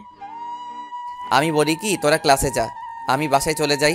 আমি এখান থেকে কি করব? তুই আমাদের সাথে ক্লাসে যাবি? যদি তোদের স্যার এবং ছাত্রছাত্রী কিছু বলে? তাও কথা ঠিক। আচ্ছা, তাহলে তুই বাসায় চলে যা, দুপুর 1টার সময় আমাকে এসে নিয়ে যাস। আমি ঠিক আছে বলে কলেজ থেকে বেরিয়ে একটা রিক্সা নিয়ে বাসায় চলে আসলাম। বাসায় কলিং বেল চাপ দেওয়ার পর মামি এসে দরজা খুলে দিল। আমাকে দেখে বলল, কি ব্যাপার রাসেল, তুমি চলে আসলে কেন? আমি কলেজে থেকে কি করব, তাই চলে আসলাম। রিয়া বলেছে তাকে দুপুরে গিয়ে নিয়ে আসতে। ও ঠিক আছে, তুমি রুমে যাও, আমি তোমার জন্য উপরে কফি নিয়ে আসছি। আমি এখন কফি খাবো না। আপু কি ঘুম থেকে উঠেছে? নাস্তা করে এখন আর রুমে আছে। ঠিক আছে। আমি আপুর রুমে গেলাম বলে ভিতরে ঢুকে আপুর রুমে চলে গেলাম। আপুর রুমে এসে দেখি কার সাথে যেন মোবাইলে হেসে হেসে কথা বলছে। আমাকে দেখে ফোনটা কেটে দিল। তখন বলল, তুই আবার রুমে কেন এসেছিস? আমি তোমার রুমে আসলে সমস্যা কোথায়? আর তুমি কার সাথে কথা বলছো? সেটা কি তোকে বলতে হবে? আপু, তুমি আমার সাথে এইভাবে কথা বলছো কেন? তোর সাথে আমার কথা বলতে ভালো লাগছে না, তুই আমার রুম থেকে বেরিয়ে যা। আমি আর কোনো কথা না বলে আপুর রুম থেকে বেরিয়ে আমার রুমে চলে আসলাম। বিছানায় বসে ভাবতে লাগলাম, আপুর হঠাৎ কি হলো? আমার মনে হয় তার ভালোবাসা অ্যাকসেপ্ট না করার কারণে আমার উপর রেগে আছে। আপুর এমন কথাই কেন জানি আমার অনেক খারাপ লাগছে। পরে ভাবলাম, রাগ করলে করুক, কিছুদিন পর এমনি ঠিক হয়ে যাবে। আর কিছু না ভেবে একটা ঘুম দিলাম। দুপুরের দিকে ঘুম থেকে উঠে দেখি একটা বাজার 10 মিনিট বাকি আছে। তাই কোনো রকম ফ্রেশ হয়ে মামিকে বাসা থেকে বেরিয়ে একটা রিক্সা নিয়ে রিয়ার কলেজের সামনে চলে আসলাম। কলেজের সামনে এসে দেখি রিয়া তার বান্ধবীদের সাথে বাহিরে দাঁড়িয়ে আছে। আমাকে দেখে ঋতু আর মিতুর থেকে বিদায় নিয়ে আমার সাথে রিক্সায় উঠে বসলো। তোর আসতে লেট হলো কেন? আসলে কলেজ থেকে গিয়ে ঘুমিয়ে পড়ছি, উঠতে একটু দেরি হয়ে গেছে, তাই আসতে একটু দেরি হয়েছে। ওহ, তারপর দুজনে কথা বলতে বলতে বাসায় চলে আসলাম। এবার রিয়া আমাকে রিক্সা ভাড়া দিতে দিল না, রিয়া এবার রিক্সা ভাড়া দিল। তারপর দুজনে বাসার ভিতরে ঢুকে যে যার রুমে চলে গেলাম। দেখতে দেখতে 10টা দিন চলে গেল। রিয়া আর তার বান্ধবীদের সাথে ভালো বন্ধুত্ব হয়েছে, কিন্তু আপু আমার সাথে ঠিকভাবে কথা বলে না। সব সময় কার সাথে যেন ফোনে হেসে হেসে কথা বলে। আপুর এড়িয়ে চলা আমার অনেক খারাপ লাগে। এখন কেন জানি আপু ফোনে কারোর সাথে হেসে হেসে কথা বললে আমার কেমন জানি লাগে। রাতে সবাই মিলে খাবার খেতে লাগলাম। তখন নাদিয়া আপু বলল, মামা মামি আমি কালকে ঢাকায় ফিরে যাব, আমার জরুরি কাজ আছে। তুই যাবি মানে? তাহলে রাসেল কি করবে? ও যাবে কিনা সেটা বলতে পারো। রাসেল, তুমি কি বলো? নাদিয়ার সাথে কি তুমি যাবে, নাকি তুমি আরো কিছুদিন থাকবে? না মামা মামি, আমিও আপুর সাথে কালকে চলে যাব। আমি থেকে কি করব? তাহলে ঠিক আছে। তা গাড়ি নিয়ে যাবে নাকি বাসে করে যাবে? না মামা, আমরা বাসে করে যাব। তুমি ড্রাইভারকে বলে দিও আমাদের বাস কাউন্টারে নামিয়ে দিয়ে আসতে। ঠিক আছে। হঠাৎ রিয়ার আবার কি হলো? ও খাবার না খেয়ে রুমে চলে গেল কেন? সেটা আমি বলবো কেমন করে? তুমি গিয়ে তোমার মেয়েকে জিজ্ঞেস করো। ঠিক আছে, ওর সাথে পরে কথা বলবো। এখন খাবার খাও। সবাই খাবার খেতে লাগলো। আমি খাবার খেয়ে রুমে চলে আসলাম। রুমে এসে দেখি টেবিলের উপর একটা কাগজ, লেখা আছে, রাসেল তুই একটু ছাদে আয়, আমি রিয়া, তোর সাথে কিছু কথা আছে। রিয়া হঠাৎ আমাকে ছাদে যেতে বলল কেন? আমি আর কোনো কিছু না ভেবে রুম থেকে বেরিয়ে ছাদে চলে গেলাম। ছাদে নিয়ে দেখি রিয়া ছাদের একটা কোথায় অন্যদিকে তাকিয়ে আছে। আমি রিয়ার সামনে গেলাম। তারপর রিয়াকে বললাম, বল আমাকে ছাদে আসতে বললি কেন? রিয়া আমার দিকে ঘুরে তাকালো। রিয়ার চোখ দেখি লাল হয়ে আছে, মনে হয় কান্না করছে। রিয়া বলল, রাসেল, আমি তোকে কিছু কথা বলতে চাই, প্লিজ তুই না করিস না। কি কথা আগে সেটা বল। তারপর রিয়া আমাকে যে কথা বলল সে কথা কখনো আমি রিয়ার থেকে আশা করি নাই। রিয়া এ কথা কিভাবে বলতে পারলো? রাসেল, আমি তোকে প্রথম যেদিন আমাদের বাসায় দেখি, তোর সাথে ধাক্কা খাই, সেদিন থেকে আমি তোকে ভালোবেসে ফেলেছি। আমি মনে করেছি আরো কিছুদিন পর তোকে ভালোবাসার কথা বলবো, কিন্তু যখন শুনেছি তুই কালকে ঢাকায় ফিরে যাবি, তখন আমার মনটা অনেক খারাপ হয়ে যায়। আমি আর থাকতে পারলাম না, তাই তোকে ছাদে ডেকে ভালোবাসার কথা বললাম। সত্যি রাসেল, আমি তোকে অনেক ভালোবাসি। এ কথা বলে রিয়া আমাকে জড়িয়ে ধরলো। আমি রিয়াকে বন্ধু ছাড়া অন্য কিছু ভাবি নাই, তাই ওর সাথে এত ফ্রি হয়েছি। কিন্তু রিয়া যে আমাকে ভালোবাসার কথা বলবে তা আমি কখনো ভাবিনি। আমি রিয়াকে আমার থেকে ছেড়ে বললাম, দেখ রিয়া, আমি তোকে বন্ধু ছাড়া অন্য কিছু কখনো ভাবিনি। আমি তোকে ভালোবাসতে পারবো না। তুই প্লিজ রাগ করিস না। তুই আমার থেকে অনেক ভালো ছেলে পাবি। আমাকে তুই ভুলে যা। রিয়া আমার কথা শুনে জোরে জোরে কান্না করে দিল। তারপর রিয়া বলল, তুই কেন আমাকে ভালোবাসতে পারবি না? আমি কি দেখতে খারাপ? কেন ভালোবাসতে পারবো না সেটা আমি বলতে পারবো না।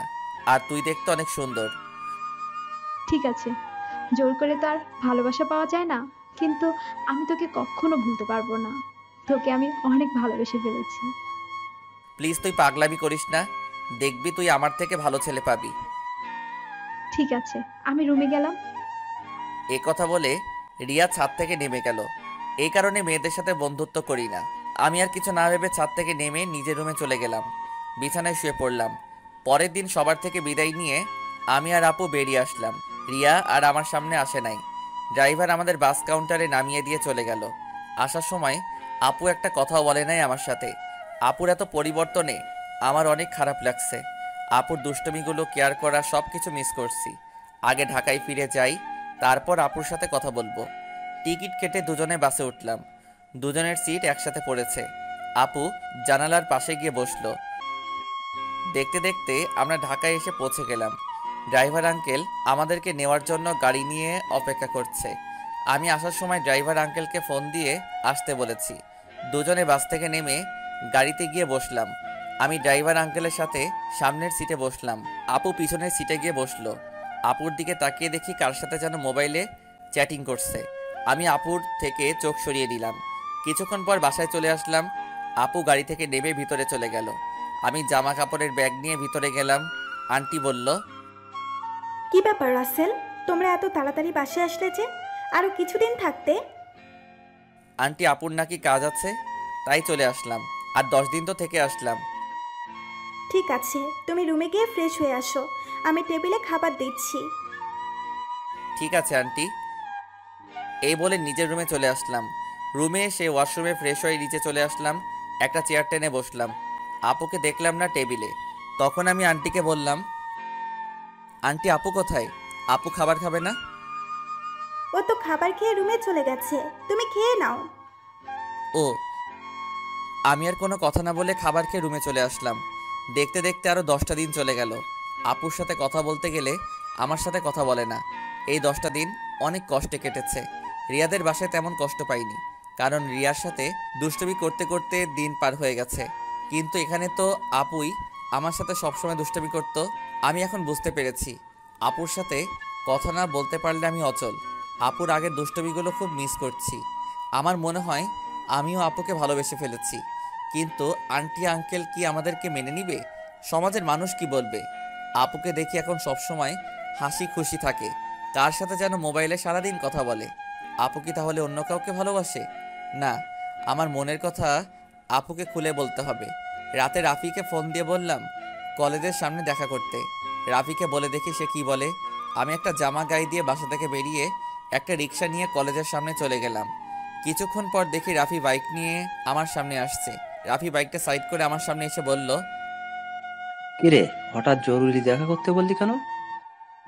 আসলে তোর সাথে একটা কথা আমি শেয়ার করি নাই, এখন না করেও পারছি না। কি কথা বল। তাহলে শোন। তারপর রিয়াদের বাসা এবং আপুদের বাসা থেকে সবকিছু খুলে বললাম। এখন তুই বল আমি কি করব? আঙ্কেল আন্টি যদি জানতে পারে তাহলে তো আমাকে বাসা থেকে বের করে দিবে। তখন আমি কোথায় যাব?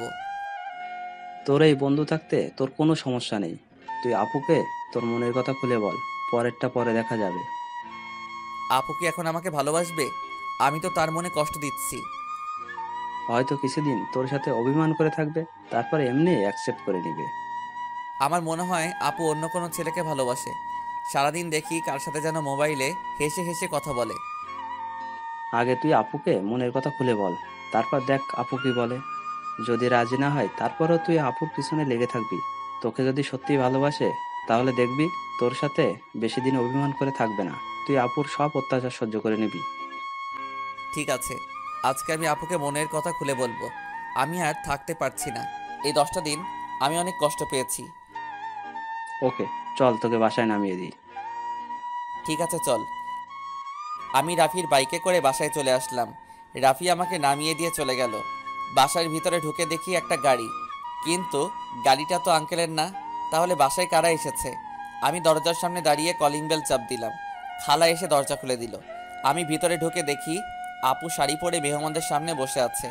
আবার একটা ছেলে দেখি তাদের সাথে আছে। আঙ্কেল দেখি বাসায়। সবাইকে অনেক খুশি খুশি লাগছে। আমাকে দেখে আঙ্কেল বলল, রাসেল, তুমি সকালে কোথায় গিয়েছিলে? আসলে আঙ্কেল রাফির সাথে ছিলাম। ও, তা দাঁড়িয়ে আছো কেন? বসো। দেখ, নাদিয়াকে ওরা দেখতে এসেছে। তাদের নাদিয়াকে পছন্দ হয়েছে। এখন বিয়ের দিন তারিখ ঠিক করবে।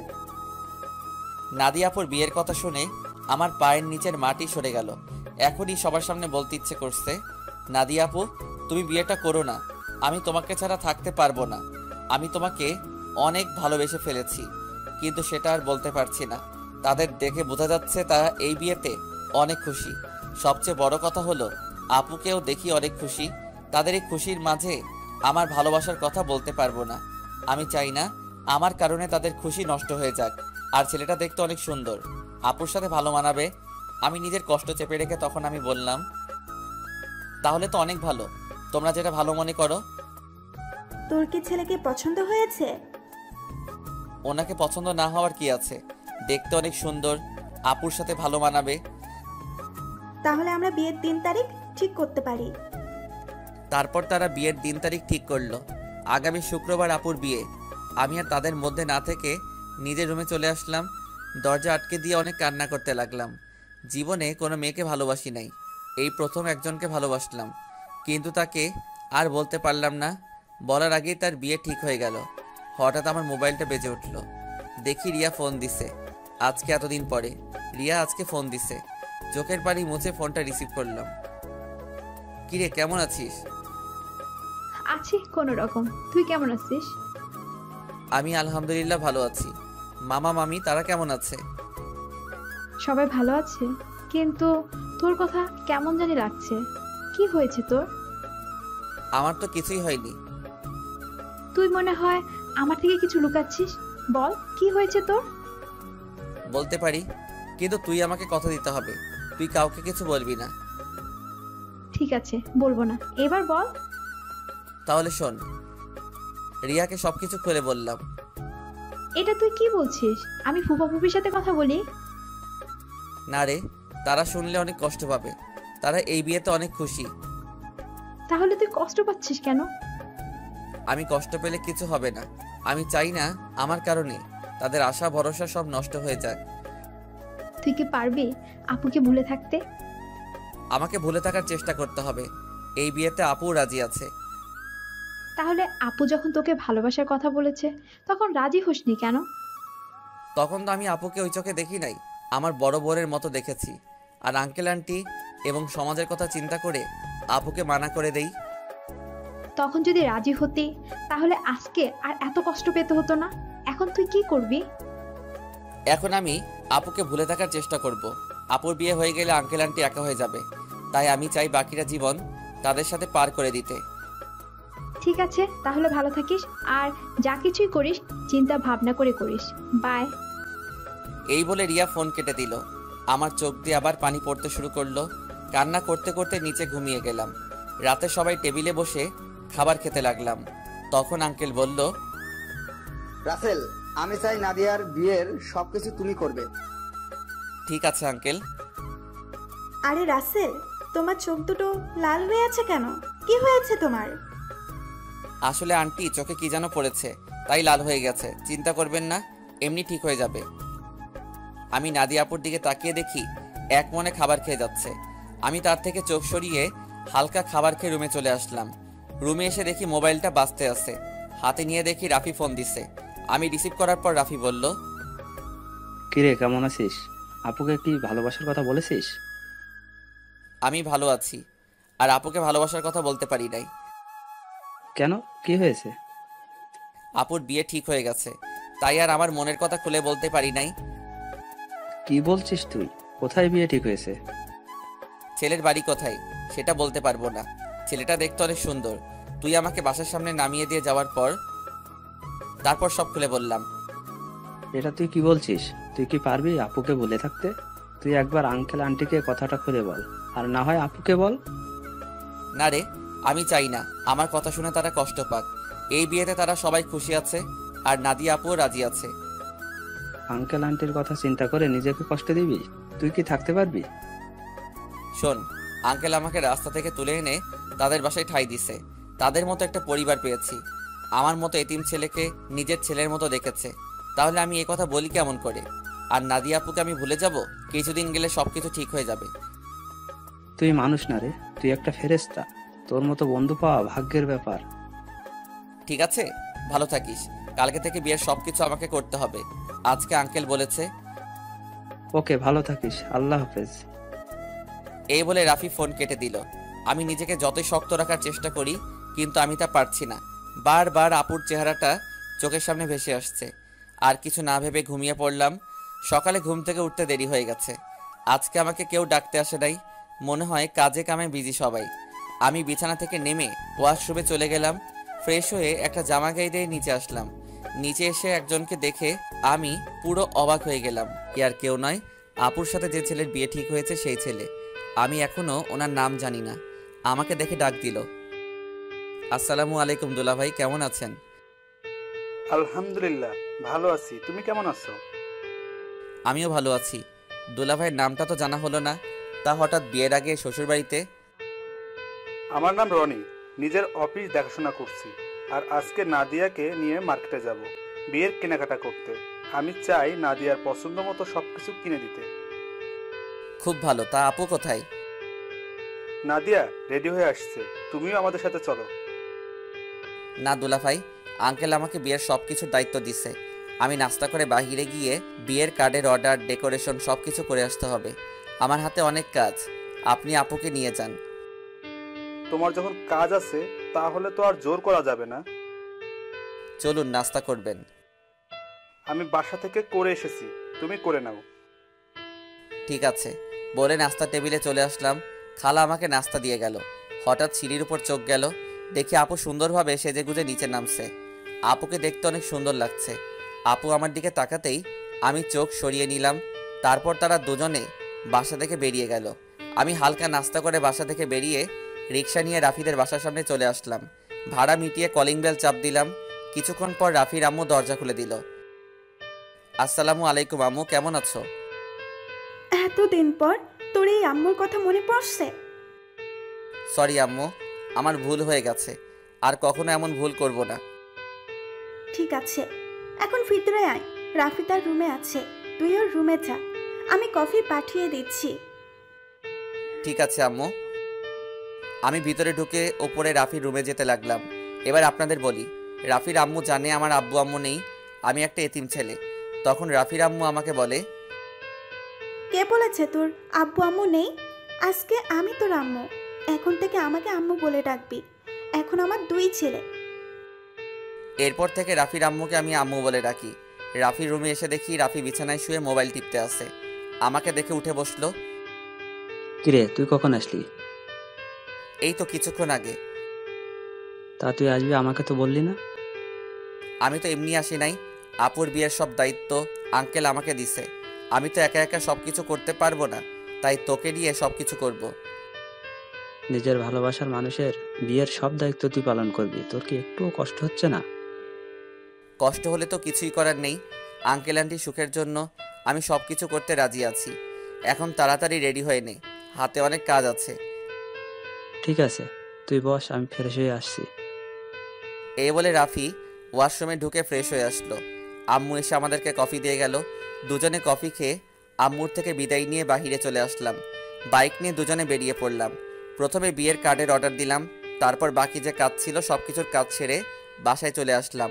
রাফি আমাকে বাসার সামনে নামিয়ে দিয়ে চলে গেল। আমি বাসার ভিতরে ঢুকে কলিং বেল চাপ দেওয়ার পর খালা এসে দরজা খুলে দিল। সব কাজ শেষ করে আসতে সন্ধ্যা হয়ে গেছে। আমি আর বাহিরে দুপুরে খাবার খেলাম।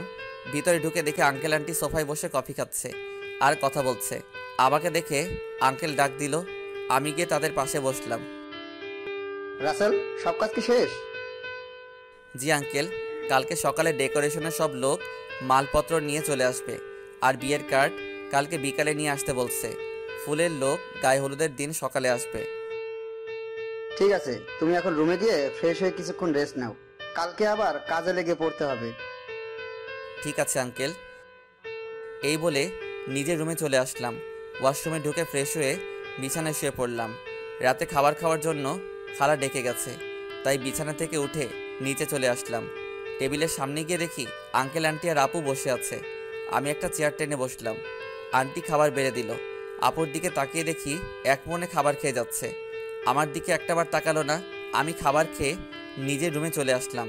তারপর বিছানায় শুয়ে পড়লাম। পরের দিন বিকালে বিয়ের কার্ড নিয়ে আসলাম। তখন আমি আঙ্কেলকে বললাম, আঙ্কেল, বিয়ের কার্ডগুলো কি করব? তোমার বন্ধু বান্ধব কতজন আছে তাদের একটা করে দিয়ে এসো, আমি কিছু রাখছি, আর বাকিগুলো নাদিয়াকে দিয়ে দেয়। আঙ্কেল, আমার তেমন বন্ধু নেই। আমার একমাত্র বন্ধু শুধু রাফি এবং তার পরিবার। ঠিক আছে, তাদের বিয়ের কার্ড দিয়ে এসো, আমি কিছু রাখছি, বাকিগুলো নাদিয়াকে দিয়ে আয়। আঙ্কেল কিছু কার্ড রাখলো। বাকিগুলো নিয়ে আপুর রুমের সামনে গেলাম। বাহির থেকে বললাম, আপু ভিতরে আসতে পারি? আয়। আমি ভিতরে ঢুকে দেখি আপু বিছানায় বসে আছে, কিন্তু অবাক করার বিষয় হলো আপুর চোখ দুটো লাল হয়ে আছে। আমাকে দেখে বলল, কেন এসেছিস? আসলে আপু, আঙ্কেল বলেছে বিয়ের কার্ডগুলো তোমাকে দিতে, তোমার বন্ধু বান্ধবকে দেওয়ার জন্য। ঠিক আছে, রেখে যা। আমি বিছানার উপরে কার্ডগুলো রেখে যেই না রুম থেকে বেরিয়ে যাব, তখন আপু আমাকে পেছন থেকে জড়িয়ে ধরে কান্না করে দিল। আমি আপুকে আমার দিকে ঘুরিয়ে বললাম, আপু তুমি কান্না করছো কেন? তুই কি মানুষ নাকি অন্য কিছু? আপু হঠাৎ এই কথা বলল কেন? আমাকে রিয়া ফোন করে সব বলে দিছে। তুই আমাকে ভালোবাসার কথা বললি না কেন? আমি তোমাকে যেদিন বলতে যাব সেদিন দেখি তোমাকে ছেলেপক্ষ দেখতে এসেছে, তাই আর বলি নাই। তুই তো আমাকে একটাবার বলে দেখতি তোকে আমি এখনো অনেক ভালোবাসি। সেটা আর কখনো সম্ভব না। তোমার বিয়ে ঠিক হয়ে গেছে। এই বিয়েতে আঙ্কেল আন্টি অনেক খুশি। আমি চাই না তাদের মনে কষ্ট দিতে। তুই মা বাবার সুখের কথা চিন্তা করে নিজের ভালোবাসা কোরবানি দিবি? এছাড়া আমার কোনো উপায় নেই। ঠিক আছে, তুই যখন মা বাবার সুখের কথা চিন্তা করে আমাকে বিয়ে করবি না, তাহলে আমি রনিকে বিয়ে করব। কিন্তু কখনো রনিকে স্বামীর অধিকার দিব না। আমি তোকে ভালোবাসি আর সারা জীবন বেঁচে যাব। আপু, তুমি এমন পাগলামি করো না। আমাকে তুমি ভুলে যাও। নিজের বাবা মার কথা একটাবার চিন্তা করো। তোমার এই বিয়েতে তারা অনেক খুশি। তুই আমার রুম থেকে বেরিয়ে যা। যে ছেলে নিজের ভালোবাসার মানুষকে অন্য ছেলের হাতে তুলে দিতে রাজি আছে, সে কখনো কাউকে ভালোবাসতে পারে না। আমি আর কোনো কথা না বলে নিজের রুমে চলে আসলাম। নিজের চোখ দিয়ে 2 ফোঁটা পানি পড়ে গেল। আপু, আমি তোমাকে অনেক ভালোবাসি। তুমি যদি আমার জায়গায় হতে, তাহলে তুমি তাই করতে। আমার কিছু করার নেই। দেখতে দেখতে বিয়ের দিন চলে এসেছে। আপুর বিয়েতে সবাই এসেছে। আজকে আপুর গায়ে হলুদ। আপুকে স্টেজে আনা হয়েছে। এক এক করে সবাই আপুকে হলুদ লাগাতে লাগলো। আমি একটু দূরে দাঁড়িয়ে দাঁড়িয়ে দেখতে লাগলাম। হলুদ শাড়িতে আপুকে অনেক সুন্দর লাগছে, যেন একটা পরী সামনে বসে আছে। রিয়া আমার সামনে এসে বলল, কি রে, এখানে দাঁড়িয়ে আছিস কেন? এমনি দাঁড়িয়ে আছি। তুই কি মনে করছিস আমি কিছু বুঝি না? এখনো সময় আছে, তুই মামা মামিকে সবকিছু খুলে বল। না রে, আমি চাই না তাদের মনে কষ্ট দিতে। তোর কি কষ্ট হচ্ছে না? আমি চুপ হয়ে গেলাম। মনে মনে বললাম, আমার ভিতরটা ফেটে যাচ্ছে, কিন্তু আমি এখন কি করব? আমাকে চুপ থাকতে দেখে রিয়া আবার বলল, কি রে, কথা বলছিস না কেন? আমার ভালো লাগছে না, তুই আমাকে একটু একা থাকতে দে।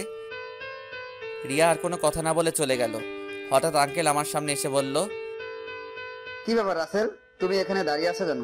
যাও নাদিয়াকে হলুদ লাগিয়ে দিয়ে আসো। যাচ্ছি আঙ্কেল বলে স্টেজে উঠে নাদিয়া আপুর সাথে বসলাম। আপু আমার দিকে করুণ চোখে তাকালো। আমি একটু হলুদ আপুর গালে লাগিয়ে দিলাম। তারপর মিষ্টি আপুর মুখের সামনে ধরলাম, কিন্তু আপু খাচ্ছে না, আমার দিকে তাকিয়ে আছে। তখন আন্টি বলল, কিরে নাদিয়া, রাসেল তোর মুখের সামনে মিষ্টি ধরে রাখছে, তুই খাস না কেন? আন্টির কথা শুনে আপু হালকা একটু মিষ্টি খেলো। তারপর আপু আমাকে একটু মিষ্টি খাইয়ে দিল। আমি আর বসে না থেকে ছাদে চলে গেলাম। অনেক কষ্টে আপুর সামনে চোখের পানি আটকে রেখেছি। ছাদের কিনারে দাঁড়িয়ে কান্না করতে লাগলাম। আজকে রাতটা পার হলে কালকে আপুর বিয়ে হয়ে যাবে। নিজের চোখের সামনে কিভাবে দেখবো আপুর বিয়ে? আমার চোখের পানি কোনো বাধা মানছে না। অঝোর ধারায় পানি পড়তে লাগলো। ছাদে কতক্ষণ ছিলাম বলতে পারবো না। আমার একটা জিনিস কিছুতেই মাথায় ঢুকছে না। রাফিকে আজকে গায়ে হলুদে দেখলাম না। ও কোথায়? আমাকে তো বলছে সন্ধ্যার পর চলে আসবে। আম্মু আব্বু তারা এসেছে, কিন্তু তাকে দেখলাম না। পকেট থেকে মোবাইলটা বের করে রাফিকে ফোন দিলাম, কিন্তু তার মোবাইল বন্ধ বলছে। আমি আর কিছু না ভেবেই নিচে নামতে যাব, হঠাৎ ছাদে কারো আসার শব্দ পেলাম। নিচের দিকে তাকিয়ে দেখি আপু ছাদের দিকে আসছে। আপু আমাকে দেখে হাত ধরে টেনে ছাদের কিনারে নিয়ে আসলো। তখন আপু বলল, নিজেকে এত কষ্ট দিচ্ছিস কেন রাসেল? এখনো সময় আছে। তুই আব্বু আম্মুকে সবকিছু খুলে বল। তুই যদি বলতে ভয় পাস তাহলে আমি বলি। না আপু, তুমি এই কাজ কখনো করবে না। তারা শুনলে অনেক কষ্ট পাবে। আমি চাই না তারা আমার কথা শুনে কষ্ট পাক। তুই কি পারবি আমাকে ছেড়ে থাকতে? আমাকে পারতেই হবে। রাসেল, শেষবারের মতো আমার একটা কথা রাখবি? কি কথা বলো? তুই কালকে আমার সামনে আসিস না। আমি তোকে সামনে দেখলে কবুল বলতে পারবো না। ঠিক আছে, আমি তোমার সামনে থাকবো না। আমাকে জড়িয়ে ধরে একটা কিস করবি? কালকের পর তো অন্য পুরুষের সাথে থাকতে হবে। এখানে অন্য পুরুষ কোথায় থেকে আসলো? সে তো হবে তোমার স্বামী। কিন্তু আমি তো তাকে কখনো স্বামী হিসেবে মানবো না। আমি শুধু তোকে ভালোবাসি। প্লিজ আপু, তুমি আমাকে ভুলে যাও। স্বামীর সংসার নিয়ে নতুন জীবন শুরু করো। আমি কখনো তোকে ছাড়া নতুন জীবন শুরু করতে পারবো না। আপু, তোমাকে আমার কসম দিয়ে বলছি, তুমি আঙ্কেল আন্টির মনে কষ্ট দিও না। সব বাবা মা চায় তার মেয়ে যেন সুখী থাকে। ঠিক আছে, তুই যা বলছিস তাই হবে। এখন আমাকে শেষবারের মতো জড়িয়ে ধরে একটা কিস কর। তোর কাছে এটাই আমার শেষ চাওয়া। আপু, তোমাকে জড়িয়ে ধরতে পারবো, কিন্তু কিস করতে পারবো না। এটা একমাত্র তোমার স্বামীর অধিকার। ঠিক আছে, তাহলে জড়িয়ে ধর। আমি আপুকে জড়িয়ে ধরলাম। আপু শুধু চোখের পানি ফেলছে। আমাকে কিছুক্ষণ জড়িয়ে ধরে নিচে নেমে গেল। পরের দিন আমি কাজে বিজি থাকতে শুরু করলাম। সব কিছু ঠিকঠাক মতো দেখিয়ে দিতে লাগলাম। কিছুক্ষণ পর আম্মু আমার সামনে আসলো। কিরে রাসেল, তোকে গতকাল থেকে ঠিকভাবে দেখতে পাচ্ছি না, কোথায় কোথায় থাকিস? আসলে আম্মু, আপুর বিয়ের সব দায়িত্ব আমার হাতে, তাই কাজে কামে এদিক ওদিক দৌড়াতেছিলাম। তোর চোখ দুটো দেখে লাল হয়ে আছে, কি হয়েছে তোর? আমার কিছু হয়নি আম্মু, এমনি রাতে একটু ঘুম কম হয়েছে। বেশি রাতে ঘুমাইছি তো, আবার সকাল সকাল ঘুম থেকে উঠে কাজে লেগে পড়ছি। ঠিক আছে, তুই থাক, ভেতরে যাচ্ছি। ওকে আম্মু। আচ্ছা আম্মু, রাফি কোথায়? কালকে থেকে রাফিকে দেখছি না, ওর মোবাইলও বন্ধ। আমাকে তো বলছে তার কি একটা কাজ আছে, তাই সে আসতে পারবে না, কিন্তু আজকে দুপুরে চলে আসবে বলছে। মোবাইল বন্ধ কেন সেটা তো বলতে পারবো না। ও, আম্মু আর কোনো কথা না বলে চলে গেল। আমি আবার কাজে লেগে পড়লাম। দেখতে দেখতে দুলা আসার সময় হয়ে গেছে। এদিকে আমার সব কিছু ঠিকঠাক মতো হয়ে গেছে। আমি রুমে এসে ফ্রেশ হয়ে একটা পাঞ্জাবি গায়ে দিয়ে রুম থেকে বেরিয়ে যেতেই হঠাৎ রিয়া আমার রুমে আসলো। কিরে, তুই হঠাৎ আমার রুমে? রাসেল, তোর অনেক কষ্ট হচ্ছে তাই না রে? আমি সব কষ্ট মাটি চাপা দিয়ে দিছি। হয়তো নাদিয়া আপু আমার কপালে ছিল না, তাই এরকম আমার সাথে হয়েছে। আমি তার জন্য দোয়া করি, সে যেন স্বামী সংসার নিয়ে সুখে থাকে। তোকে কিছু বলার ভাষা নেই আমার। তুই আসলে মানুষ না, তুই একটা ফেরেশতা। ঠিক আছে, দুলা আসার সময় হয়ে গেছে, এখন বাহিরে যেতে হবে। চল দুজনে একসাথে যাই। ঠিক আছে, চল। আমি আর রিয়া রুম থেকে বেরিয়ে গেটের সামনে গেলাম। দেখি জামাই চলে এসেছে। আমি জামাইকে দেখে অন্যদিকে চলে গেলাম। সবাই জামাইকে নিয়ে ভিতরে ঢুকলো, তারপর স্টেজে নিয়ে বসালো। কিছুক্ষণ পর নাদিয়া আপুকে নিয়ে আসলো। আজকে আপুকে লাল বেনারসিতে অনেক সুন্দর লাগছে। আপুকে জামাইয়ের সাথে বসানো হলো। তারপর চারদিকে তাকাতে লাগলো, হয়তো আমাকে খুঁজতে আসে, কিন্তু আমি লুকিয়ে লুকিয়ে তাকে দেখছি। কিছুক্ষণ পর কাজী এসে বিয়ে পড়াতে লাগলো। যখন নাদিয়া আপুকে কবুল বলতে বলল, তখন আপু চুপ করে আছে। সবাই আপুকে বলছে কবুল বলার জন্য, কিন্তু আপু বলছে না। যেই না আপু সবার জোড়াজোড়িতে কবুল বলতে যাবে, তখন হঠাৎ রাফি কোথা থেকে এসে বলল, এই বিয়ে বন্ধ করুন। কি হয়েছে রাফি, তুমি বিয়ে বন্ধ করতে বললে কেন? আপনারা যার সাথে আপুর বিয়ে দিচ্ছেন তার সম্বন্ধে ভালো করে খোঁজ খবর নিয়েছেন? কি বলতে চাও তুমি? সবাই তো বলছে ছেলে ভালো। এই ছেলে ভালো না, ও একটা মেয়েকে বিয়ে করবে বলে তার সবকিছু কেড়ে নিয়ে গেছে। তোমার কাছে কি প্রমাণ আছে যে রনি খারাপ ছেলে? আমি জানতাম আপনারা এটাই বলবেন, তাই তো ওই মেয়েটাকে সাথে করে নিয়ে এসেছি। কোথায় আপু, সামনে এসো। রাফির কথা শুনে একটা মেয়ে সবার সামনে আসলো। মেয়েটাকে দেখে রনির চোখ বড় বড় হয়ে গেল। তখন রাফি বলল, বোন, তুমি সবার কাছে সত্যিটা খুলে বলো। আমার নাম মিম। রনির আর আমার 1 বছরের রিলেশন। সে আমাকে বিয়ে করবে বলে আমার সব কিছু কেড়ে নিয়ে গেছে।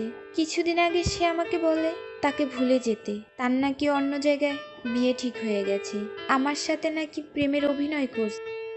আমার ছেলে যে তোমার সাথে খারাপ কিছু করেছে তার কি প্রমাণ আছে? আমার মোবাইলে আমার আর রনির একসাথে ছবি আছে এবং কিছু নেগেটিভ ছবিও আছে, চাইলে দেখতে পারেন। বলে মোবাইলটা রনির বাবার হাতে দিল। তখন রনির আব্বু বলল, আমি তোমাদের দুজনের ছবি শুধু দেখেছি, আর ওগুলো দেখতে চাই না। রহমান সাহেব, আপনি আমাকে ক্ষমা করে দিন। আমি জানতাম না আমার ছেলে এতটা খারাপ।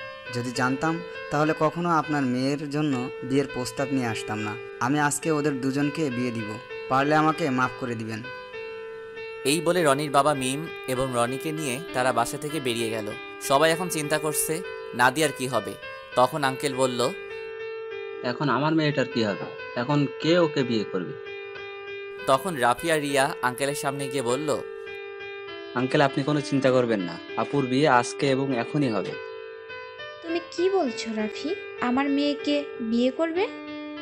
আমি তোর কথা কিছুই বুঝলাম না। তুই কার কথা বলছিস? সে আর কেউ নয়, আমি রাসেলের কথা বলছি। রাসেল আর নাদিয়া আপু দুজনকে পাগলের মতো ভালোবাসে। শুধু আপনাদের সুখের কথা চিন্তা করে নিজের ভালোবাসা কোরবানি দিতে চেয়েছে। কারণ মামা, তুমি ওকে রাস্তা থেকে তুলে নিয়ে এসে বাসায় ঠাঁই দিয়েছো, তাই তোমাদের নুন খেয়ে তোমাদের মন নষ্ট করতে দিতে চাইনি। আমি আপনাদের সবকিছু খুলে বলি। তারপর সবকিছু খুলে বললাম। আঙ্কেল রাফির কথা শুনে আমার সামনে সে ঠাস করে একটা থাপ্পড় মেরে বলতে লাগলো, নিজেকে খুব মহান মনে করছিস তাই না? তোকে আমি বাইরের ছেলে মনে করেছি। তুই কেন এমন করছিস? আমি তোমাদের সাথে প্রতারণা করতে পারবো না। আমি আপনাদের দুজনকে সবসময় নিজের মা বাবার মতো দেখে এসেছি। আপনি একটা এতিম ছেলেকে ঠাঁই দিয়ে নতুন জীবন দিয়েছেন। আমি কি করে আপনাদের মনে কষ্ট দেই? আরে আমি তোকে কখনো অন্যভাবে দেখিনি। আমি তোকে নিজের ছেলের মতো জানি। তুই আমাদের কাছে একটা বার বলে দেখতি, আমি কখনো মানা করতাম না। এটা শুনে আমি আরো খুশি হয়েছি। আচ্ছা তোর কথা বাদ দিলাম, নাদিয়া তো আমাদের খুলে বলতে পারতি। আমি তোমাদের সব কিছু খুলে বলতে চেয়েছি, কিন্তু রাসেল আমাকে মানা করেছে, আবার আমাকে কসম দিছে। ঠিক আছে, এখন সব বাদ। এখন রাফি, তুমি রাসেলকে তৈরি করে নিয়ে আসো। ঠিক আছে আঙ্কেল। এই বলে রাফি আমাকে নিয়ে উপরে চলে আসলো। আমি সাথে সাথে রাফিকে জড়িয়ে ধরে কান্না করে দিলাম। তারপর বললাম, কিরে কেমনে কি? আমার পাঠক পাঠিকারা তো কিছুই বুঝতে পারছে না, একটু সবাইকে খুলে বলো। ঠিক আছে বলছি। আমি গতকাল দুপুরে মার্কেটে যাচ্ছিলাম আপুর বিয়ের উপহার কিনতে। তখন হঠাৎ দেখি একটা মেয়ে রনির মতো একটা ছেলের সাথে কথা বলছে। হঠাৎ ছেলেটা মেয়েটাকে ঠাস করে 2টা থাপ্পড় মেরে চলে যায়। ছেলেটা যে সময় গাড়িতে উঠবে তখন তার চেহারা দেখে অবাক হয়ে যায়, কারণ সে ছিল রনি ভাই। আমি আর দাঁড়িয়ে না থেকে মেয়েটার কাছে গেলাম। তখন তাকে জিজ্ঞেস করি, ওই ছেলেটার সাথে তোমার কি সম্পর্ক? তারপর মেয়েটি সব খুলে বলে। কি বলেছে আপনারা তো সব জানেন। তুই মিমের সব কথা শুনে কি বলছিস? আমি ওর কথা শুনে তাকে নিয়ে বাসায় চলে আসলাম। আব্বু আম্মুকে বললাম, আমার বন্ধু, তোমরা সবাই বিয়ে বাড়িতে চলে যাও, আমি বিয়ের দিন যাব। আমার বন্ধুর সাথে আমার কিছু কাজ আছে। আব্বু আম্মু পরে কিছু বলে নাই? মানে একটা মেয়ের সাথে তোর কি কাজ? তুই তো জানিস আব্বু আম্মু আমাকে অনেক বিশ্বাস করে, তার ছেলে কখনো খারাপ কাজ করবে না। আব্বু আম্মু চলে আসার পর কোনো রকম রাতটা কাটিয়ে পরের দিন বিয়ে বাড়িতে নিয়ে আসলাম। আমি সবার সামনে রনির মুখোশ খুলে দেওয়ার জন্য বিয়ের দিন মিমকে নিয়ে আসি। আজকে তোর কারণে আমার ভালোবাসার মানুষকে আপন করে পেয়েছি। তোর এই ঋণ কখনো শোধ করতে পারবো না। হয়েছে হয়েছে, তোর ঋণ শোধ করা লাগবে না, শুধু আমার একটা হেল্প করে দিতে হবে। বল তোর কি হেল্প লাগবে?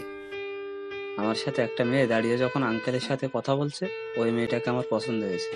ওর সাথে আমার লাইনটা ক্লিয়ার করে দিবি। তার মানে তুই রিয়ার কথা বলছিস? আরে তোকে তো ওর কথা বলছি।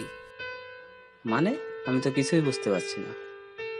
তোকে বলছি না, আমাকে আপুর মামাতো বোন রিয়া প্রপোজ করছে, এই সেই মেয়ে। কি? তার মানে ওই সেই রিয়া? কিন্তু চেহারা তো কিন্তু মার্শাল্লাহ। এখন আমার সাথে লাইনটা করে দে। ঠিক আছে দিব, আগে আমার বিয়েটা শেষ হোক। ঠিক আছে, এখন ফ্রেশ হয়ে আয়, আমাদের জন্য সবাই অপেক্ষা করছে। আমি আর কোনো কথা না বলে ওয়াশরুমে ঢুকে ফ্রেশ হয়ে একটা পাঞ্জাবি গায়ে দিয়ে রাফির সাথে নিচে চলে আসলাম। আমাকে নিয়ে আপুর পাশে নিয়ে বসালো।